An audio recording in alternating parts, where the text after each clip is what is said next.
বিধানসভার মধ্যে দেখুন সব দালাল বসে আছে। এরা একটা বিধানসভার মধ্যে এরা সব একটা বাক্সের মধ্যে 2-3টা করে ভোট চলছে। এই বাক্সে কোনো লেখা নেই, এই বাক্সে কোনো লেখা নেই। আপনারা দেখুন এই বাক্সে কোনো লেখা নেই, এই বাক্সে দেখুন কোথাও লেখা।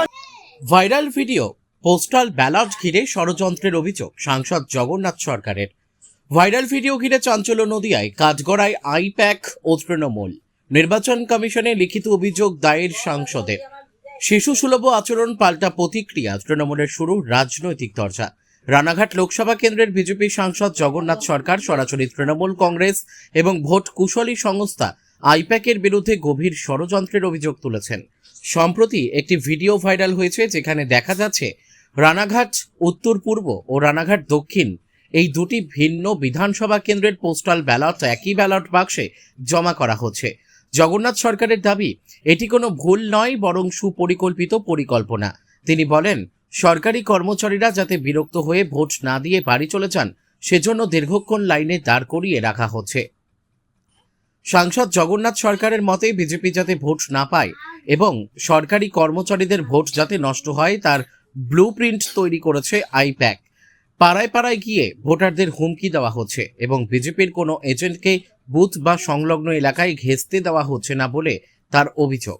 প্রবীণ ভোটারদের বাড়ি গিয়ে জোরপূর্বক বা ভয় দেখিয়ে তাদের ইচ্ছার বিরুদ্ধে ভোট দেওয়ানো হচ্ছে এবং ব্যালট ছিনতাইয়ের মতো ঘটনা ঘটছে। এই পরিস্থিতির প্রতিবাদে জগন্নাথ সরকার জানিয়েছেন যে তিনি ইতিমধ্যেই নির্বাচন কমিশনকে চিঠি দিয়েছেন। তিনি সাফ জানান, যেভাবে সাধারণ মানুষের গণতান্ত্রিক অধিকার হরণ করা হচ্ছে তা কোনোভাবেই মেনে নেওয়া হবে না।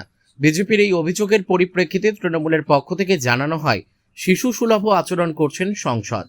তবে পোস্টাল ব্যালট ঘিরে এই সংঘাত যে আগামী দিনে আরো তীব্র হবে তার ইঙ্গিত স্পষ্ট।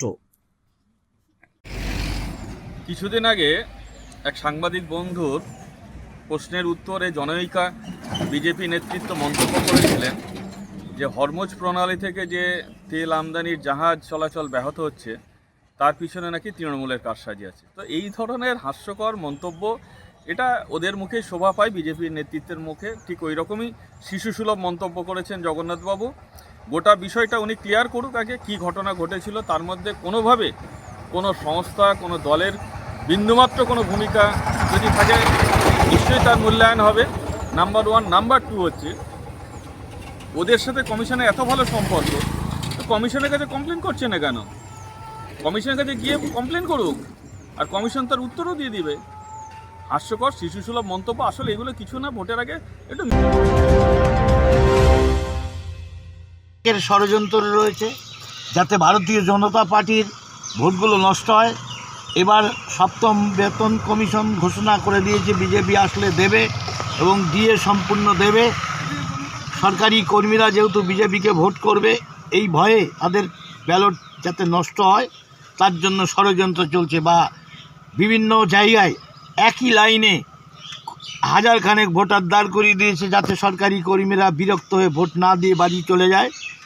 বিভিন্নভাবে পরিকল্পনা করে সেই ভোটটা নষ্ট করা, ইউনিয়নের মাধ্যমে কারো ব্যালট ছিনতাই করে ভোট নেওয়া, এটা বাংলার একটা ষড়যন্ত্র, আইপ্যাকের ষড়যন্ত্র। এর পেছনে রয়েছে তৃণমূল কংগ্রেস। আপনারা কি এই বিষয়ে নির্বাচন কমিশনের দ্বারস্থ হবেন? আমি এই বিষয়টা নিয়ে ইলেকশন কমিশনকে চিঠি করেছি। বারে বারে এইভাবে বাংলায় পোস্টাল ব্যালট এবং বয়স্ক লোকের ভোটকেও তারা নিজেরা কিভাবে জোর করে তার বিরুদ্ধের মতের ইচ্ছার বিরুদ্ধে ভোটটা করায়ত্ত করে, পাড়ায় পাড়ায় হুমকি দিয়ে বিজেপির কোনো এজেন্টকে ভিড়তে দেয় না। Report PB news.